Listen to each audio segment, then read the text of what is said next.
Good morning, everybody, and welcome to a new episode of the Purpose-Driven CEO. I am so excited to join you guys today. This is Sean Copeland, and I have had a really cool week. We started the weekend off last weekend after we released our most recent episode on Leading with Love. We had a great day at the baseball field. My son played in the state tournament, and he had hurt his ankle in his football game, and we didn't think he was going to be able to play, but we iced it and elevated it, and Sunday he came back and pitched an amazing game. So we had an awesome baseball tournament. I spent Wednesday through Friday of this week with my bank study group, a group of very good friends who are bank CEOs from all throughout the central United States, and we just had an amazing time with each other. And then last night, Angela and I went to the Elevation Worship concert here in Tulsa, and man, if you ever have a chance to go see Elevation Worship and Pastor Stephen Furtick, you gotta go. It was unbelievable. So I feel good as I bring you today's podcast. And what we're going to talk about today is $1 Billion Secrets, Part 1.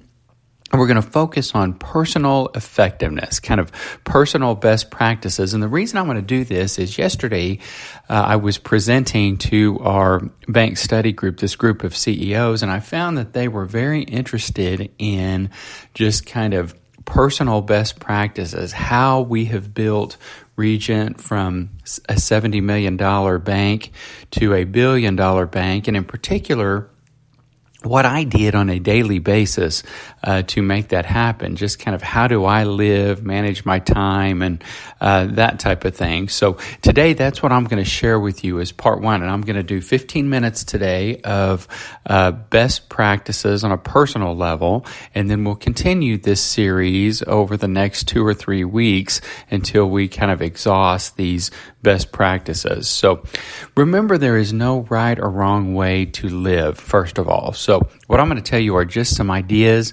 You can take them or leave them. They have worked for me, but they have to be right for you. And some of the ideas I'm going to mention are executive level ideas, so they won't apply to everybody, but in many instances, they will. I think most of what you're going to hear today, everybody can use. So I'm going to share a quote from a friend of mine. John Mackey is the Whole Foods founder and CEO, and we've been in some leadership training classes together, executive leadership training. And one day he said, what I've noticed is, as I go, so goes my business, meaning that when he is effective, when he is focused, when he is on his game, his business did better. Now, Whole Foods had 12,000 employees. So you sit there and go, now how could the life of one person impact a business with 12,000 employees? But it did, and I have noticed the same thing in my smaller business with 160 employees. When I am on my game, Regent Bank does well. So we're going to talk about today how to stay on our game. The other thing I want to share with you is Bill Marriott of Marriott Hotels said, if you have flies in your kitchen, it's because you like flies. And I think what we have to do as leaders, both in our families, our own life, and our companies, is realize that if things are not working, it is really up to us to fix those. Honestly, it is our fault. We are allowing the flies to be in the kitchen. And so what we can't do is blame others, feel like a victim. You are at the top of the organization, or you are the leader of your family, and it is your responsibility to get the flies out of the kitchen. So as we start today, I want to start with a real quick exercise. I want you to take a moment and think about the best boss that you have ever had, the best leader that you've ever had or witnessed in your life. And I want you to think about the top 3 to 5 things that made that individual so good, okay? Now take a moment and think about the worst boss that you have ever had, and think about what made that individual so bad. Now, I'm going to bet that the best boss list includes things like they truly cared about you. They were straightforward and honest. They gave the credit. They were organized. They were clear in their purpose. They gave you very clear direction. They took time for you. They were involved in your life, and they cared about you as a person, not just as a means to an end. Now, I'm going to bet on the bad boss, it is very, very different. I bet they took the credit.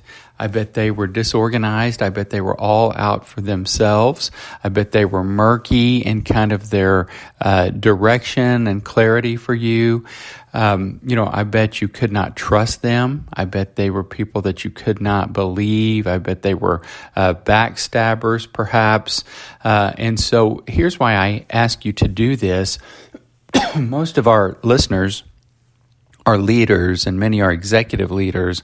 And I want to encourage you to make this list of good and bad and try to live the good. It's very important that we model after behaviors that we feel like have been successful both in our personal lives and our professional lives. So with that, I'm going to move into a list of kind of personal best practices, $1 billion secrets. And first of all, I want to share a concept with you that I believe personal effectiveness boils down to two things: prioritization and efficiency.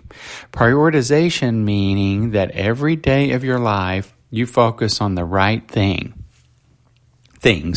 You are prioritizing well so that when you go into work, you're not just doing the things that you enjoy doing, you're doing the things that need to be done, and you are pushing those things forward. Once you have prioritized the correct things, then efficiency becomes how quickly and efficiently and accurately you do those things. So when you put those two together, you're focused on the right things, you're doing them well and efficiently, and all of a sudden you see your personal productivity go way up. Now, I want to caution us that there is such a thing as the people-task continuum. This is if we become too task-oriented, okay? If it becomes all about my to-do list and getting that done every day, and I don't invest in people, spend time in people, check on my people, then you will lose effectiveness because you will not motivate, inspire, or direct your people. If you do nothing but people all day and you just talk all day and socialize, then you're not going to get the work done that you need to get done. So the goal is to try to balance the people-task continuum. Now, the key here is you need to control your time and don't let it control you. You need to make a decision today that you are going to live intentionally every day, including weekends. Every day you will prioritize well, work efficiently, and manage the people-task continuum. And then the last general thought that I have before we move into very specifics is help others anytime you can. What will happen is throughout the day, you'll be focused on one thing, and then somebody will reach out to you and they need a favor. They need some help. They need a connection. They're in trouble.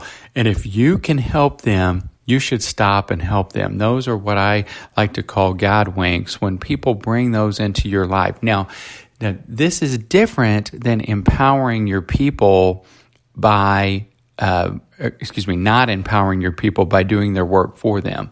So if your direct reports are bringing you questions that they should be answering, you need to coach them and insist that they come up with the answer. But if someone comes to you with a problem, whether it is one of your employees, a friend of yours, a family member, that they cannot fix, but you can help them fix, you need to stop and do that. And you will become known as somebody who's very generous with their time and someone who can be counted on. And it's a huge influence builder when you do that. Now, let's jump into a few very specific ideas today. Those are a little bit more general in nature. So first and foremost, you have to have a weekly planning session and block your time.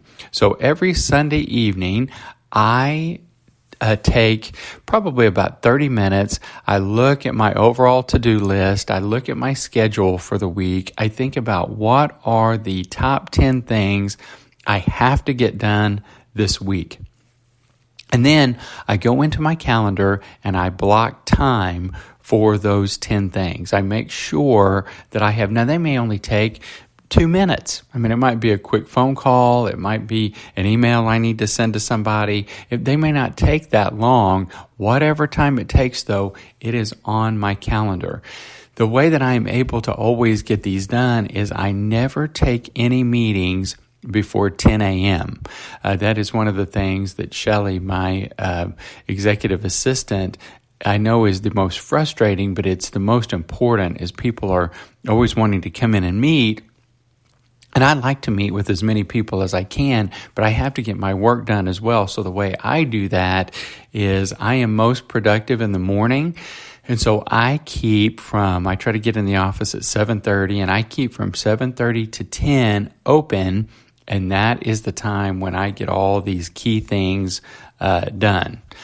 I also practice 2-hour living. The concept of 2-hour living means that you work hard for 2 hours and then you stop and take a 10 to 15 minute break. I'll grab some yogurt. I'll spend some time in prayer. I might read something that's unrelated to work. You want to get your mind away from work for just a few minutes, and then you come back. So what happens is you start the day mid-morning, you have a little break, you get to lunch and have a break at lunch, come back, hit it hard until, typically 3 o'clock, and then around 3 o'clock, take a break, and then you finish the day strong. And what I have noticed is that this 2-hour living, these 2-hour breaks, end up giving me much more energy. And I used to come back home at the end of the day and I would just be completely exhausted.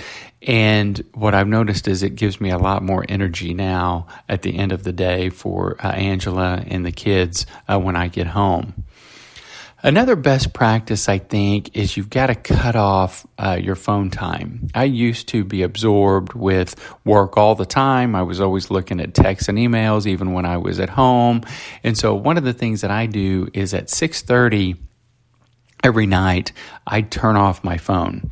I plug it in. I don't look at it. If you email me or text me after 6:30, you're probably not going to get an answer. If you do, it's going to be after everybody goes to sleep at night, and maybe I'm doing a little bit of catch up. So I think that is a very important thing to do as well, is not allow work to bleed over into your personal life. This next set of tips is all about what work do you do versus what work should others do. And I am a believer in delegating everything but genius. So whenever you get a task in, somebody asks you to do something, you have to think to yourself, is this what I am the best at? And if the answer is no, you need to delegate that off to someone else. You need to always focus on your highest and best use. So, for example, most bank CEOs are kind of managers. They are always looking at stuff, looking at reports, seeing who's performing, who is not. I don't really do that. I have one set of, it's called the KPI report. I have one report that kind of tells everything on one page. I look at that, but besides that, I let my CFO, COO, Chief Credit Officer handle all that. I do what I do best, which is being creative, strategic, building new relationships, focusing on culture. That's what I do. So I think it's important that we focus on our highest and best use. We're almost finished here today, but along these lines, I want you to think about a who, not how approach. So when something comes to you, rather than thinking about how to get it done, I always think about who could do it? So we have started many, many new ventures this year, a new mortgage division, a new insurance division, 2 new locations. I mean,